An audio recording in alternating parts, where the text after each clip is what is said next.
নমস্কার বন্ধুরা, Serampore fishing by Rahul চ্যানেলে আপনাদের সবাইকে স্বাগতম।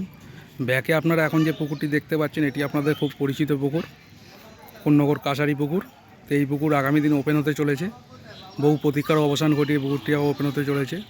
তো এই পুকুরটি এর আগে ওপেন হতো, মানে এত ডেট পেছাতো না, এর আগেই ওপেন হতো। সামান্য কিছু কারণের জন্য সেই ডেটটি পিছিয়ে গেছে। তো কবে কি ডেট হয়েছে না হয়েছে, কি বৃত্তান্ত, পুকুরের টিকিট মূল্য কত থাকবে, কী কী বার মাছ ধরা হবে, ওপেনিং কী কী বার করছে না করছে, সমস্তটাই জেনে নেব। কমিটির দাদারা আছেন, কমিটির দাদাদের থেকে জেনে নেব। তো সম্পূর্ণ ভিডিওটুকু দেখার জন্য আপনাদেরকে অনুরোধ করব। সম্পূর্ণ ভিডিওটুকু দেখলে আপনাদের মধ্যে ধারণা আসবে যে কবে থেকে কী পুকুর খুঁজে টিকিট মূল্য কী রেখেছে না রেখেছে। তো চলুন কথা বাড়াবো না, কমিটির দাদারা আছেন, তো সেখান থেকেই জেনে নেব যে পুকুরের কী ডিটেলস থাকছে না থাকছে, কবে থেকে কী পুকুর খুলছে না খুলছে। তো দেখতে থাকুন সম্পূর্ণ ভিডিওটুকু। আশা করি ভিডিওটি ভালো লাগবে। আর ভিডিওটি ভালো লাগলে অবশ্যই লাইক করে দেবেন, চ্যানেল নতুন হলে চ্যানেলটি সাবস্ক্রাইব করে দেবেন। দেখতে থাকুন সম্পূর্ণ ভিডিওটুকু। তো বন্ধুরা, চলে এসেছি কাছারিপুকুর কমিটির কাছে। তো উপস্থিত আছে কাছারিপুকুর কমিটির দাদা, তোমার নামটা বলো। তাই তো গোপাল দাদা, সেক্রেটারি। আর দাদা, তোমার নামটা?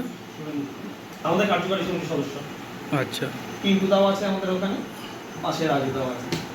পাশে রাজুদা আছে, রাজুদাকে দেখিয়ে দিই। আর বলছি যে দাদা, তোমাদের পুকুর তো কবে থেকে কি ওপেন হচ্ছে না হচ্ছে, কী বার থেকে কত তারিখ কীরকম ওপেন হচ্ছে, একটু দর্শকদের বলো। আমাদের ওপেনিং হচ্ছে 19-20 19-20 দুদিন, শনিবার। দুদিনের টিকিট মূল্য কত? 2400 টাকা। দুদিন একত্রে 2400 টাকা। আচ্ছা, তারপর থেকে কী কী বার পুকুর খোলা থাকবে? তারপর থেকে যেরকম প্রতিবারই চলে, যেরকম বৃহস্পতি, শনি, রবি, 3 দিন করে পুকুর খোলা থাকবে। সপ্তাহে 3 দিন। সপ্তাহে 3 দিন করে পুকুর খোলা থাকবে। তো তখন টিকিট মূল্য কত থাকবে? ওই একই থাকে। 1200 টাকা। তাতেই শেষ। তাহলে প্রথম দুদিন একত্রে টিকিট মূল্য 2400 টাকা, তারপর থেকে বৃহস্পতি শনি রবি পুকুর চলবে, 1200 টাকা করে টিকিট মূল্য। ঠিক আছে। আর নিয়মগুলো কী আছে গোপালদা, বলো নিয়ম কী আছে? নিয়মটাও ভালো বলতে হবে, যেহেতু মাছটা ধরে তো। ওই জন্য গোপালদা বলো, নিয়মটা তুমি বলো। নিয়ম বলতে হচ্ছে প্রতি সিটে 4 কাছা করে ছিপ ফেলা যাবে, একদম পুরো ম্যান্ডেটরি। দ্বিতীয় কথা হচ্ছে কোনো রকম সূচি ব্যবহার করা যাবে, ছাতু আর এই পাউরুটির থেকে মাছ ধরতে হবে। আর মোরোভার যেটা হচ্ছে কিনা, আমরা এই আগের বছর থেকে এই সিস্টেমটায় আমরা এসেছি আর কি। ওপেনের লটারিটা আমরা তো 19শে এপ্রিল আর 20 এপ্রিল আমরা পুকুরটা খুলছি। তো প্রথম দিনের লটারিটা হবে 19শে এপ্রিল ভোরবেলা কাছারি পুকুরের অফিস ঘরে, আর শেষ দিনেও এই জিনিসটাই থাকছে। এর পরের যেগুলো চলবে আর কি, বৃহস্পতি শনি রবি অ্যাজ ইউজুয়াল, বৃহস্পতিবারেরটা বুধবার বিকালে হবে, শনিবারেরটা শুক্রবার বিকালে হবে, আর রবিবারেরটা শনিবার বিকালে হবে, অ্যাজ ইউজুয়াল সন্ধ্যে 6টার সময়। সন্ধ্যে 6টার সময় একদম। কিন্তু প্রথম দিনের লটারি আর শেষ দিনের লটারি ভোরবেলাতেই হবে। আচ্ছা, এই ভোরবেলাতে করার কারণটা কি, মানে এই যে ওই দিনকে লটারিটা ভোরবেলা করার কারণ? এটা আমাদের এক্সিকিউটিভ কমিটির ডিসিশন। আচ্ছা, ঠিক আছে।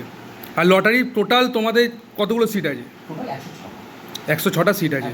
বলছি লটারিটা অনেকে বলছে, অনেকে মানে এটা জানার বিষয়, মানে লটারিটা তোমাদের 106টা সিটের লটারি যখন কমপ্লিটভাবে হয়ে যাবে তখনই সিটের বাজে যেতে হবে না?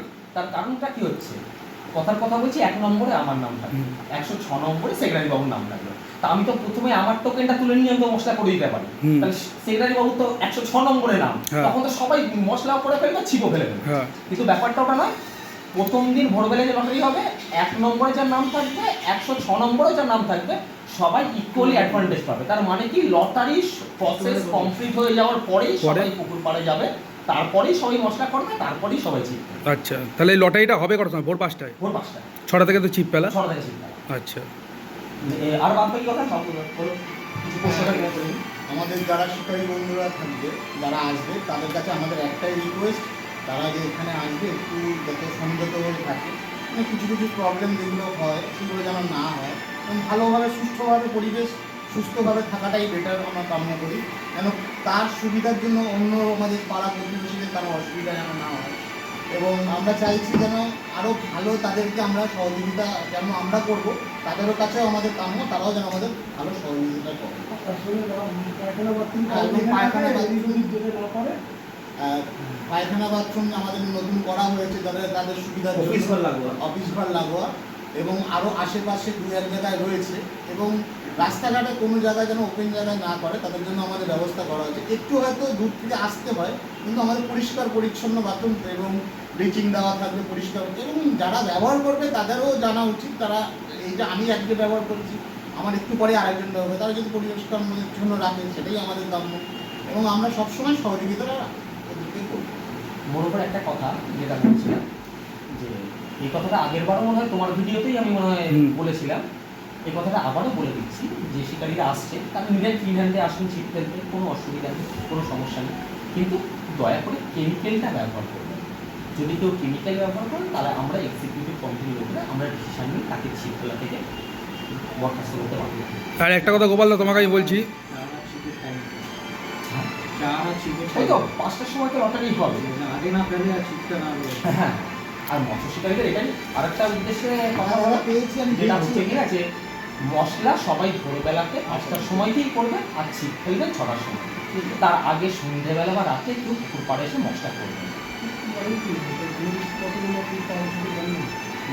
না, পরের দিক থেকে পরের কথা বলছি। হ্যাঁ, এইবার যেটা কথা সেটা হচ্ছে যে একটা শিকারীরা সবসময় বলে এটা অ্যাডভান্টেজ ডিসঅ্যাডভান্টেজ, তুমি যেটাই বলো সেটা হচ্ছে বলে যে কোন্নগরের লোকেরা সুজি টোপে দিয়ে মিক্স করে ফেলে, বাইরের শিকারীরা সেই সুযোগটা পায় না। যে তুমি যেমন বলে দিলে সুজি অ্যালাউ নেই, এইটা তোমরা কীভাবে চেক করবা, কীভাবে এইটাকে রেস্ট্রিকশন একদম পারফেক্টভাবে নেবে যে কেউ যেন ইউজ করতে না পারে বা কেউ যেন না করে? শিকারী শত্রু কিন্তু শিকারী হয়। যেমন আজকে কথার কথা বলছি, আমার এই যে এনার বাড়ি তো এইখানটাতে 106 নম্বর সিটে, লাস্ট যে সিটটার সামনে আগে যেটা ছিল আর কি, ওইখানে ওনার বাড়ি।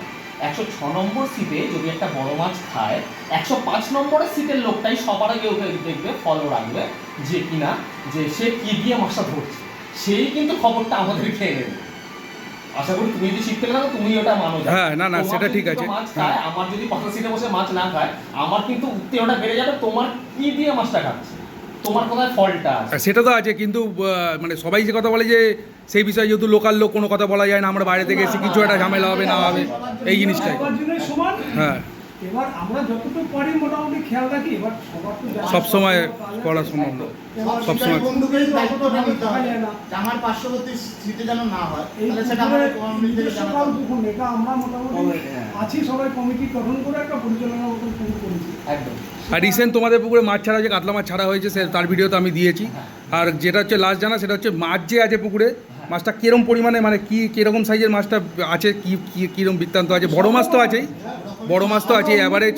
আমরা অন্য পুকুর দিয়ে, যেমন ডাক্তার পুকুর দিয়ে সেদিন একটা 11 কিলো মাছ কিনে আনলাম, একটা 500 টাকা কিলো দাম। সুভাষ পুকুরে আগের বছর অনেকগুলো মাছ ছেড়েছো তোমরা, অনেকগুলো মাছ ছাড়া হয়েছে। জোড়া বড়। বড় থেকে মাছ এসছে, বড় মাছ কিছু। অন্য অন্য পুকুর যে যার নিতে পারে না, কাছারি পুকুর সেটা কিনে। একদম, হ্যাঁ, সেটা জানি না। এবারে যেই মাছটা ছিপে খায়, প্রচুর বড় মাছ। সবচেয়ে বড় কথা, আমাদের যে কাছারি পুকুরটা আমরা যে আমরা যারা সবাই মিলে ওকে চালাই, এখান থেকে আমাদের কোনো পার্সোনাল কোনো প্রবলেম না সে তো একটা উন্নয়ন কমিটি, সেটা তো কাছারি পুকুর উন্নয়ন সমিতি। চলে হচ্ছে মানুষের জনসেবার উপর। মানে অ্যাম্বুলেন্স একটা বিরাট ঘাটতি পূরণ করতে হয়, যার জন্য পুকুরটা আর চারিদিকে লাইট, পৌরসভা থেকে আমাদের কোনো লাইটের ব্যবস্থা করেনি। আমরা যত পুকুর পাড়ে যা লাইট আছে আমাদের নিজস্ব লাইট। পার বাঁধানো। পার বাঁধানো এবং পরিষ্কার পরিচ্ছন্ন রাখা, পুকুরের জল যেন সাধারণ মানুষ ব্যবহার করতে পারে, তার জন্য পুকুরের জলের ট্রিটমেন্ট, কোনো রকম পোকা বা কোনো রকম চুলকুনি গায়ে যেন না হয় সেগুলো দেখা, এবং ডাক্তার এনে দেখানো যে জলটা ঠিক আছে কিনা, মাছ ঠিক আছে কিনা, পাড়াপড়শির যাতে কোনো অসুবিধা না হয়। না সেগুলো তো ঠিক আছে। পরিষ্কার পরিচ্ছন্ন পুকুর রাস্তাঘাট পাড়ে যত লাইট আছে সব কিন্তু আমাদেরই দেখতে হয়, না জ্বললে আমাদের পর্যালোচনাও আমরাই করি। আমরাই আর করি। এর কোনো জায়গায় যদি লাইট অফ হয় সঙ্গে সঙ্গে আমাদের তার জন্য সেটা ব্যবস্থা নেওয়া হয়, এবং রাত্রেটাও আলোই থাকে যাতে কোনো বাইরের কোনো লোক আসলে হঠাৎ দূর থেকেও দেখা যাবে, কারণ অনেক জায়গায় অন্ধকার হয়ে থাকে, সেই জায়গাটা আমরা সবসময় আলোকিত রাখি। এবং আমাদের অ্যাম্বুলেন্সটা তো মেন, আমাদের এখানে যেটা দরকার সেটা হচ্ছে আমাদের অ্যাম্বুলেন্স পরিষেবাটা, আমরা সবসময় চাই ভালো অ্যাম্বুলেন্স পরিষেবা যাতে পাই, সেই কারণেই আমাদের এত খাটাখাটি, আর কিছু না। তা মোটামুটি এই তোমাদের পুকুরের ডিটেলস হয়ে গেল, যা মোটামুটি জানা হলো। যাই হোক, ঠিক আছে, ভালো লাগলো কথা বলে এই মোটামুটি পুকুরের ডিটেলস। তো ঠিক আছে বন্ধুরা, দেখতে পেলেন যে কাছারি পুকুর কমিটির টোটাল মানে বৃত্তান্তটা আপনাদের সামনে তুলে ধরেছে।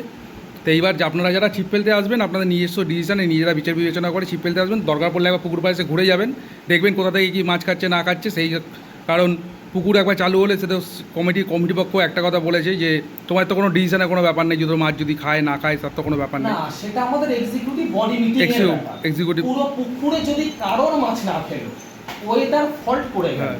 সেখানে আমরা অ্যাডভান্টেজ আগে দিয়েছি। হ্যাঁ দিয়েছো, না দিয়েছো এটা তো আমাদের এক্সিকিউটিভ না, এক্সিকিউটিভ বডি মিটিং। দেখা গেল সিট হলো 20টা, এবার 5টা সিটে মাছ খেয়ে নিচ্ছে, সেই 5 জন তো ছাড়বে না মাছ। একদম হ্যাঁ। একদম একদম 15 জন না না না 15 জন আমি ওই কথা বলছি না, ওভারঅল ধরো ওয়েদার ফল্ট হলো বা ওভারঅল ওটাই বলছি।